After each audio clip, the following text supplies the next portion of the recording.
Hello again, everyone, and welcome to Metal Gear Solid 3. This is one of my favorite games. I've always enjoyed these games. And so this time we're going to play them in chronological order. We're going to play Metal Gear 3, Metal Gear 1, then Metal Gear 2, and hopefully by that time we'll get the Metal Gear Master Collection Part 2. Anyway, I don't know the difference between these. Again, this is one of my favorite games, and I hope you enjoy it.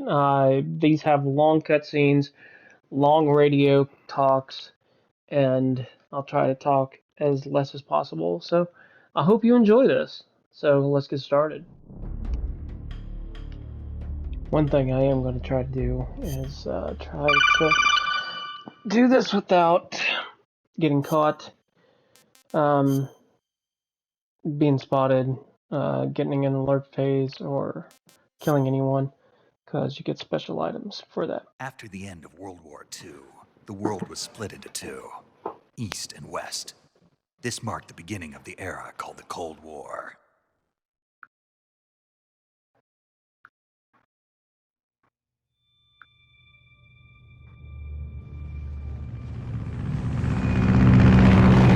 God. Freaking loud.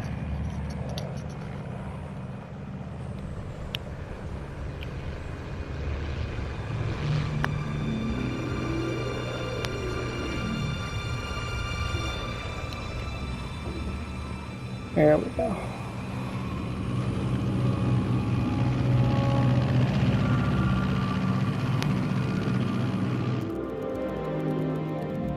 Flying over Pakistan, altitude 30,000 feet. Approaching Soviet airspace. 20 minutes to drop off. Commencing internal depressurization. Equipment check. Arm main parachute. All right. You ready to go? Drop zone still showing a high pressure mass. Cav okay. Good. We've got high visibility.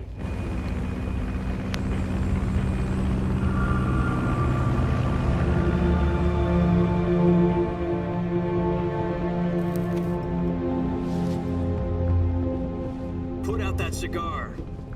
Connecting oxygen hose to interior connector. Put on your mask.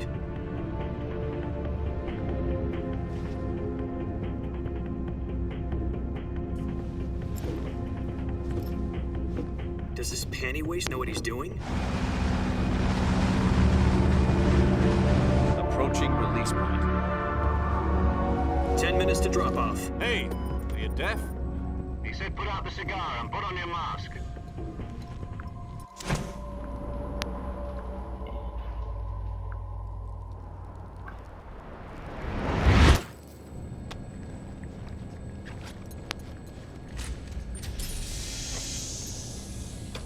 Depressurization complete. Checking oxygen supply. 6 minutes to drop off. Opening rear hatch.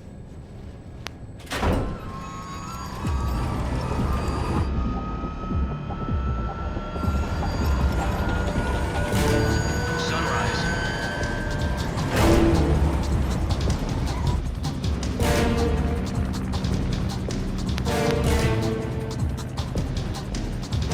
External temperature minus 46 degrees Celsius. 2 minutes to drop off. Stand up. You'll be falling at 130 miles per hour. Try not to get frostbite from the wind chill. 1 minute to drop off. Move to the rear. Activate bailout model. This is one for the history books. The world's first Halo jump. 10 seconds to drop off. Stand by.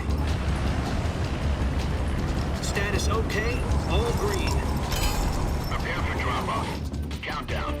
5, 4, 3, 2, 1. Spread your wings. And fly. God be with you.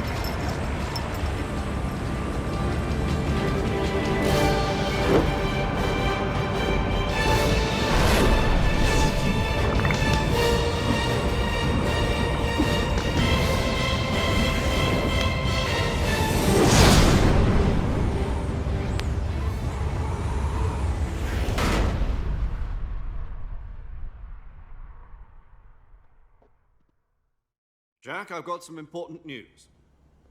The head of the CIA has finally given us the green light for the Virtuous mission. Virtual mission? No, the Virtuous mission. The future of our Fox unit depends on it. If it succeeds, we'll be officially organized into a unit. Virtuous mission? Sounds like some kind of initiation ritual. Don't get cocky. This isn't a training op. Right. So what exactly is this wonderful mission? Well, about 2 years ago, a certain Soviet scientist requested asylum in the West through one of our moles. His name is Nikolai Stepanovich Sokolov. He's head of the OKB 754 Design Bureau, one of the Soviets' top-secret weapon research facilities, and the East's foremost expert on weapons development. Sokolov? Isn't he that famous rocket scientist? The very same. On April the 12th, 1961, the Soviets achieved the first manned spaceflight in history. The Earth was blue, but there was no God. Well spoken. The rocket that carried Yuri Gagarin to orbit was the A-1, known as the Vostok rocket. Sokolov is said to be the man most responsible for the multi-engine cluster used in that rocket. After Gagarin's flight, Sokolov left rocket development to become the head of the newly established Design Bureau. From a lowly technician to head of a design bureau, that's quite a success story. So why'd he want to defect? It seems he'd become afraid of his own creations. Afraid? Call it a crisis of conscience. And for that, he left his country and his family behind and went over the fence? Not exactly. One of his conditions was that his family was also to be taken safely to the West. We used a mole to get the family out first and succeeded in sneaking Sokolov over the Berlin Wall shortly afterwards. I was the one who conducted the operation. The security on the eastern side was still full of holes back then. Then what? We got Sokolov over in one piece, but the whole ordeal had left him exhausted, and we checked him into a hospital in West Berlin. It took him 2 weeks and more than 600 miles to get from the research facility in the Soviet Union to Berlin.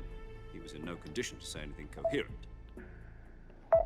And it was only a week later that we had something much bigger on our hands. The Cuban Missile Crisis. October the 16th, 1962, President Kennedy received word that the Soviets were in the process of deploying intermediate-range ballistic missiles in Cuba. The President demanded that the Soviets dismantle and remove the missiles. At the same time, he announced a naval blockade to prevent further missile shipments from reaching Cuba. But the Soviets didn't back down, instead placing their armed forces on secondary alert. Soviet transport ships carrying missiles continued on course towards Cuba. US and Soviet forces went on alert for an all-out nuclear war. Frantic negotiations were conducted through the UN's Emergency Security Council and unofficial channels to end the hair-trigger standoff. Finally, on October 28th, the Soviet Union agreed to remove its missiles from Cuba. And so the world avoided a nuclear holocaust. But in order to get the Soviets to pull their missiles out, we had to make a deal.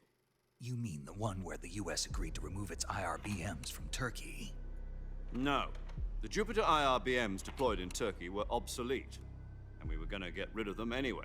They had no strategic value whatsoever to either the US or the Russians. The Turkey deal was a ruse, a cover story that was fed to the other intelligence agencies around the world. So what did the Russians really want? Sokolov. They wanted us to return Sokolov. You mean the Soviets pulled out of Cuba just to get their hands on Sokolov? That's right. What the hell was he working on? At the time, we had no idea. We were running out of time. It was either give up Sokolov or risk full-scale nuclear war. In the end, we had no choice. President Kennedy gave in to Khrushchev's demand. The next day, I got Sokolov out of the hospital, handing him over to agents on the eastern side. Sokolov kept on screaming, "Save me," until he disappeared from my sight. Then a month ago, we received some new information from one of our moles. About Sokolov? Yes. He was taken back to the research facility and forced to continue working on the weapon in question under KGB supervision. What's more, it's on the verge of completion. So what kind of weapon is it? Something to do with space rockets? No, missiles. Same technology. I guess you're right. We don't know the details, but it appears to be a new kind of nuclear device. For half a year now, the Soviets have been conducting frequent nuclear tests at Semipalatinsk. Something to do with the weapon, I assume. We're talking about a secret weapon so big that Khrushchev was ready to pull out of Cuba to get it back. Is Sokolov still in the facility? No, according to our intelligence, he's in Selino-Yarsk, a place in the mountains about 3 miles to the west that's known as the Virgin Cliffs. The Virgin Cliffs. Nice name for a virtuous mission. They moved him there just recently. Why? Apparently, they're conducting a field test of the weapon, but it's our best chance to get him back. This mission would never have been possible if he was still in the research facility. This is our last chance. Sokolov must have known that too when he contacted us.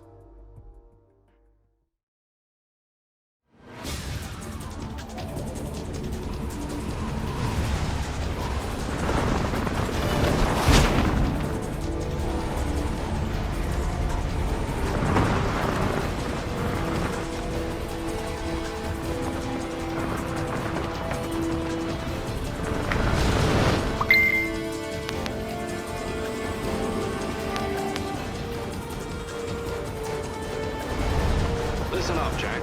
Your mission is to infiltrate Selino-Yarsk in the Soviet mountains, ensure the safety of Sokolov, and bring him back to the West.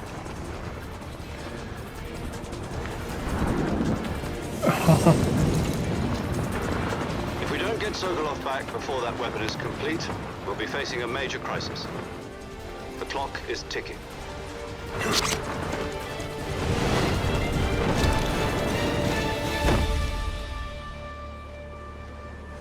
Once we've confirmed the rescue of Sokolov, stand by at the recovery point. A recovery balloon will be dropped at that point. Helium will be pumped into the balloon to inflate it. The process takes about 20 minutes. Once it's complete, the gunship's arm will latch onto the balloon and pull it up. The Fulton surface-to-air recovery system. I'm familiar with the theory. Take it easy. It's been combat-proven. Do you think Sokolov is up to it? The shock will be less than during a parachute jump, and the arm can handle up to 500 pounds.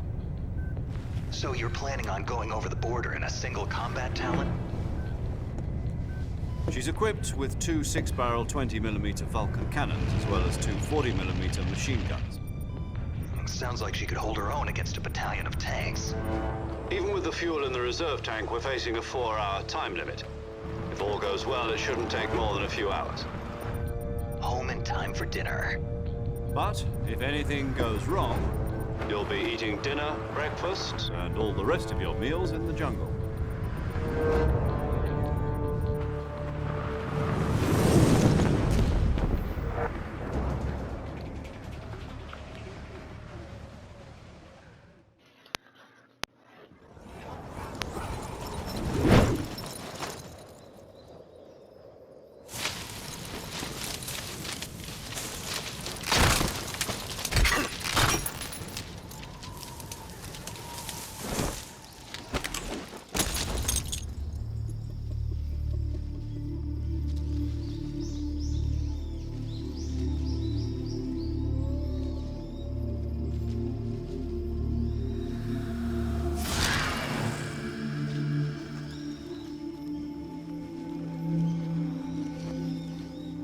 I didn't notice that on his forehead.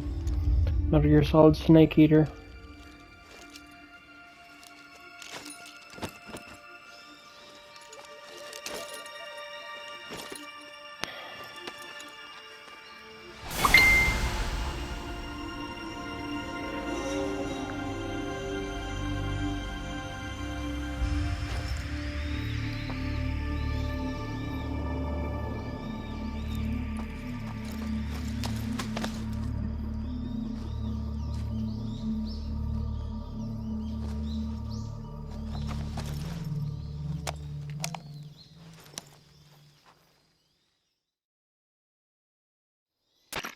Do you copy?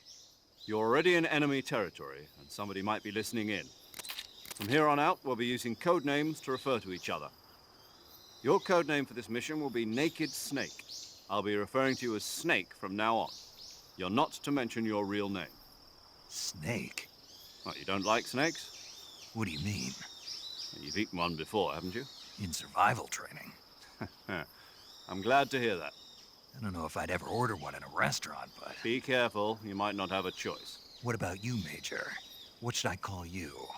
Let's see. I'll be Tom. Call me Major Tom. This will be a sneaking mission. You must not Major be seen Tom. by the enemy. You must leave no trace of your presence. Is that clear? This kind of infiltration is the Fox unit's speciality. In other words, weapons and equipment are procured on site. That goes for food as well. You're completely naked, just as your name implies. Great. Now I see why you asked me if I like snakes. I suppose calling me Snake was your idea of a joke, too. No, there's a good reason for that. I'll tell you later when the time is right. Gotcha. Getting back to the subject, how exactly am I supposed to feed myself? You've been issued a knife and a tranquilizer gun. Use them to hunt for food. You'll also find some medical supplies in your backpack. Yeah, about the backpack. I lost it in a tree on the way down. I see. Well, you'd better go back and get it then. You know where it is? No problem. I can see it from here. It's stuck on a branch. To climb a tree, stand in front of a tree that's covered in ivy and press the action button. I'll be monitoring your progress over the radio.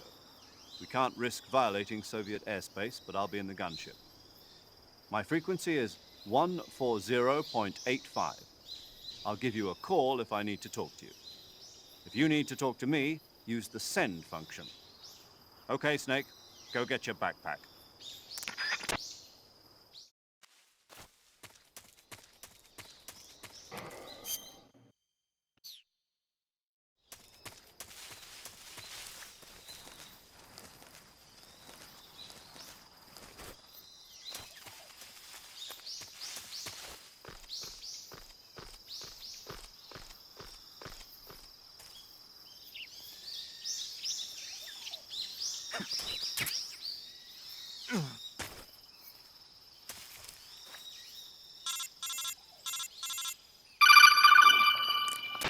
I see you've retrieved your backpack, Snake.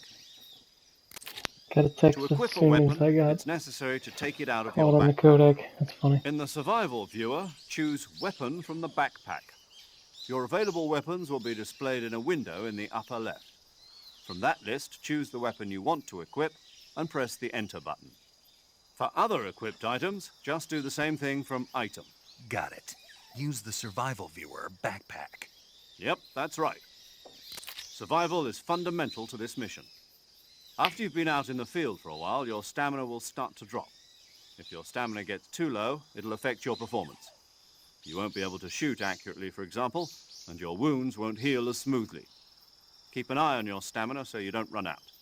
To recover lost stamina, you can hunt for local flora and fauna.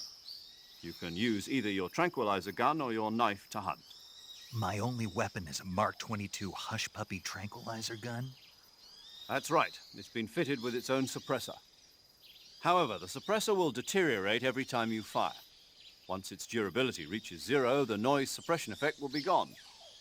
So don't get too trigger happy with it. The suppressor's durability is shown in the icon.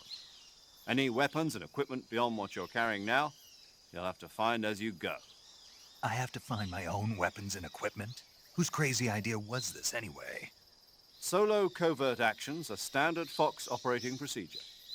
You can't leave any traces of your presence. No weapons, equipment, footprints, sweat, or bodily waste. The same goes for bullets and cartridges, too. Your presence in enemy territory is already a violation of international conventions of warfare. There aren't supposed to be any American soldiers in Russia. It could spark an international incident. You can't let anyone see you. You can't let the enemy know you're there. This is a stealth mission. You're a ghost, Snake, in every sense of the word. And there'll be no rescue if you're captured. The military and US government will deny any involvement in the affair. Then I'll just have to take care of myself, huh? I'm afraid so. You've been given a fake death pill for that purpose. SIS guidelines stipulate that soldiers on covert ops like this one be issued a potassium cyanide capsule.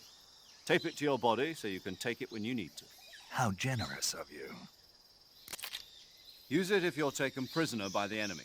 It'll send you into a state of false death for a short time. Fooling them into thinking that I'm really dead. So, how do I come back to life? Just take the revival pill. You mean that thing they put in my tooth before the mission? That's the one. But be careful. If you remain in a state of false death for too long, nothing will be able to bring you back.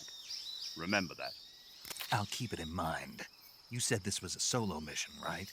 Right. I guess that means I can't count on any reinforcements. Correct. The mission rests entirely in your hands. A real one-man army. Relax. There's a support team ready to back you up over the radio. Who? I'll introduce them to you. This time, survival is of utmost importance. The first member of the support team will be in charge of monitoring your physical condition, acting as a medic, so to speak, as well as recording your mission data. She's a member of Fox as well, and she's here on the gunship with me. She. Hello, Snake. I'm paramedic. Nice to meet you. Paramedic. As in a medic who comes in by parachute. Aren't you going to tell me your real name? Are you going to tell me yours, Mr. Snake? My name, huh? It's John Doe. And they call you Jack for short. You're a regular Captain Nemo. A name means nothing on the battlefield. After a week, no one has a name. What's your name? Jane Doe. Very funny. I wasn't joking, but I'll tell you my name only if you manage to make it back alive. My frequency is 145.73. She's also in charge of recording your mission data. Whenever you want to save, send a message over the reserved save frequency, 140.96. So saving lets me record my mission data. That's right. It also records the state of your health. Good to know. There's one more person I want to introduce you to, Snake. Huh? Speaking of snakes, you remember the boss, don't you? A legendary soldier and your mentor. Actually, it was the boss that got the DCI's authorization in the first place. She's going to be serving as Fox's mission advisor. The boss is? She also helped me plan this mission. She and I were at SAS together. Jack, is that you? How many years has it been? Boss? That's right. It's me. Oh. Talk to me. Let me hear your voice. It's been 5 years, 72 days, and 18 hours. You've lost weight. You can tell just by the sound of my voice. Of course I can. I know all about you. Really? Well, I don't know anything about you. What's that supposed to mean? Why'd you disappear on me all of a sudden? I was on a top-secret mission. You didn't need me anymore. But there were still so many things I wanted you to teach me. No, I taught you everything you needed to know about fighting techniques. I taught you all I could. The rest you needed to learn on your own. Techniques, sure. But what about how to think like a soldier? How to think like a soldier? I can't teach you that. A soldier needs to be strong in spirit, body, and technique. And the only thing you can learn from someone else is technique. In fact, technique doesn't even matter. What's most important is spirit. Spirit and body are like two sides of a single coin. They're the same thing. I can't teach you how to think. You'll just have to figure it out for yourself. Listen to me, Jack. Just because soldiers are on the same side right now doesn't mean they always will be. Having personal feelings about your comrades is one of the worst sins you can commit. Politics determine who you face on the battlefield. And politics are a living thing. They change along with the times. Yesterday's good might be tomorrow's evil. Is that why you abandoned me? No, it had nothing to do with you. I already told you, Jack. I was on a top-secret mission. A soldier has to follow whatever orders he's given. It's not his place to question why. But you're looking for a reason to fight.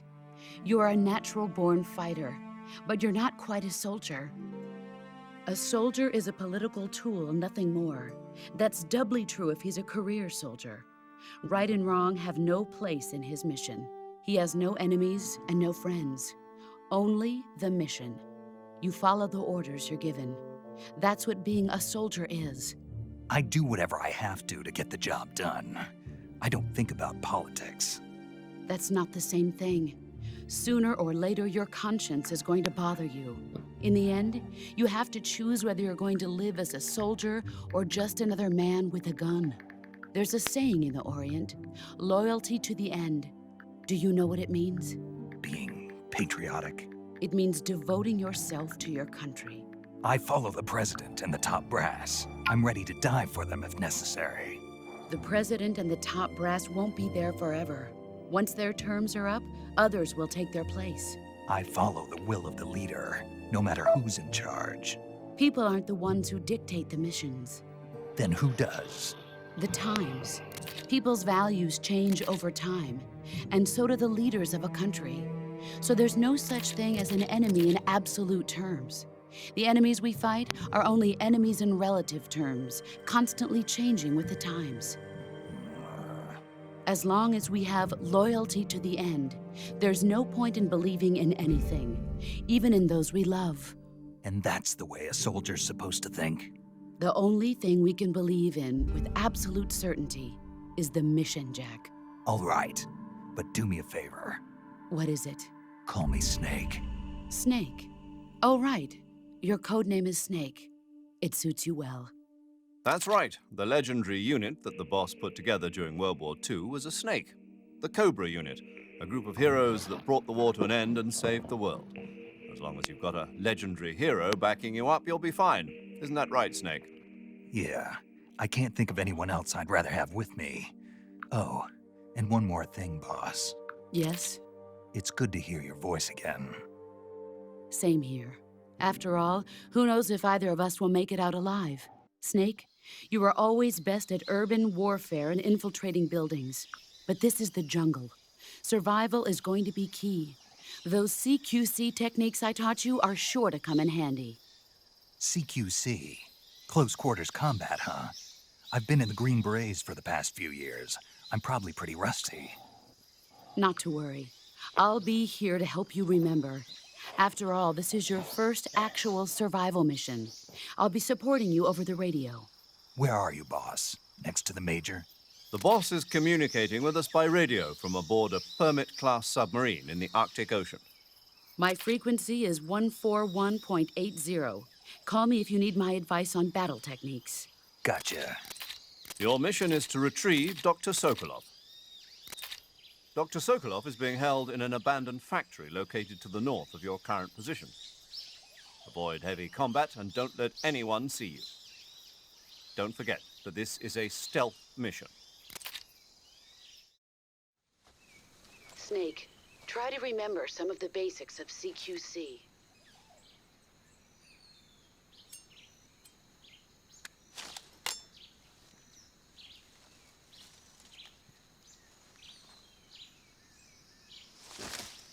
Commencing virtuous mission now.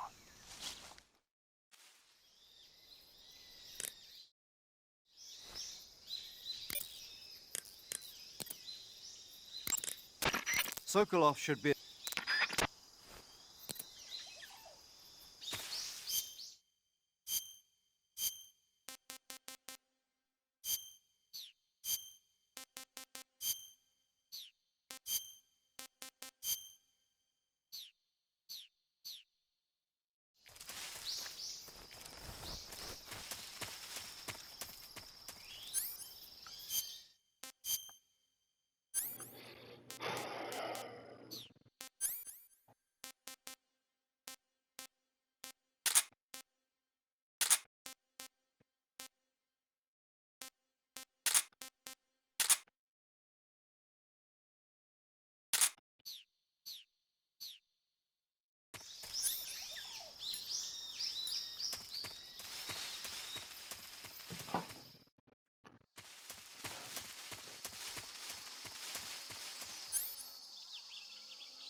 Major, I've spotted 2 enemy soldiers. They're probably KGB troops sent to guard Sokolov. AK-47s and grenades.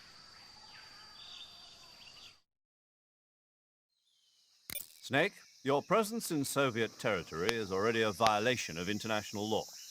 We can't let the Kremlin find out that the CIA and the American government are involved. Contact with the enemy is strictly prohibited. Don't engage them in battle either. This is a stealth mission. Got that? The Major is right. The point of this mission is to sneak through the jungle without being seen. The success of the mission depends on how well you use your camouflage. Change your camouflage Lord, by that was selecting loud. Camouflage from the Survival Viewer. The Uniform option lets you pick your uniform, while the Face option lets you change your face paint.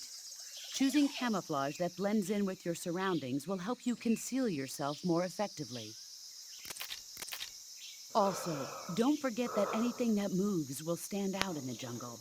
If you just stand up and run around like an idiot, you're bound to be spotted. But if you crawl instead, you should be able to sneak by without being noticed. You can see how effective your camouflage is by looking at the Camo Index. The Camo Index shows how well your current camouflage blends in with the surrounding area. The higher the value, the harder you are to spot, and vice versa. The key is to make yourself one with nature. Keep that in mind as you go along, okay?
Oh god, oh god, oh god.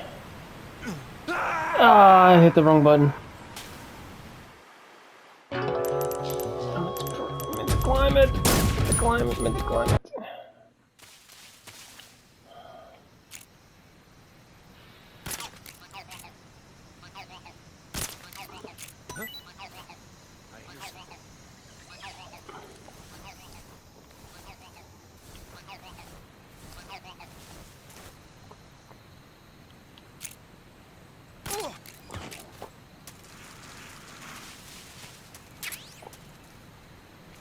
Oh shoot. Didn't shoot the right thing.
Major, I've reached the abandoned factory where Sokolov is supposedly being held.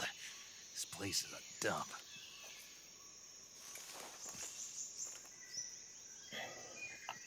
I can't see Sokolov from here.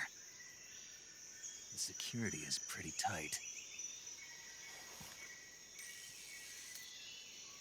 There are sentries posted around the perimeter.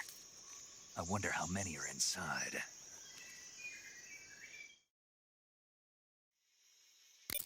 Your objective, Sokolov, is inside the factory. They should be holding him in a room in the northeast section. Northeast section. Got it. Be careful.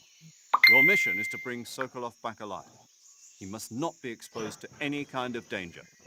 Do not approach Sokolov while in the alert phase. Right. Oh, and one more thing, Snake. You mean there's more? No, it's just that when you get to Sokolov, I want you to tell him something from me. And that is? Sorry for being so late. Is that all? Yes. Understood. Beginning my approach to the target.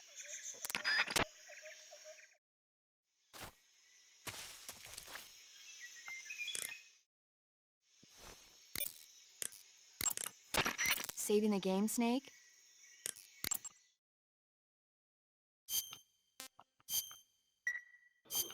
Snake, do you know the creature from the Black Lagoon? Nope, never heard of it. These scientists are investigating a place deep in the Amazon called the Black Lagoon, and they get picked off one after the other by this fishman thing. And there was this scene when the heroine is going for a swim, and the creature sneaks up on her from underwater. Oh, I thought my heart was going to stop. I mean, of course, the 3D effects in It Came from Outer Space were a lot more intense, but... It wouldn't be referring to you coming from outer space, would it? How rude! Why do you say that? Because no one on Earth could be as charming as you.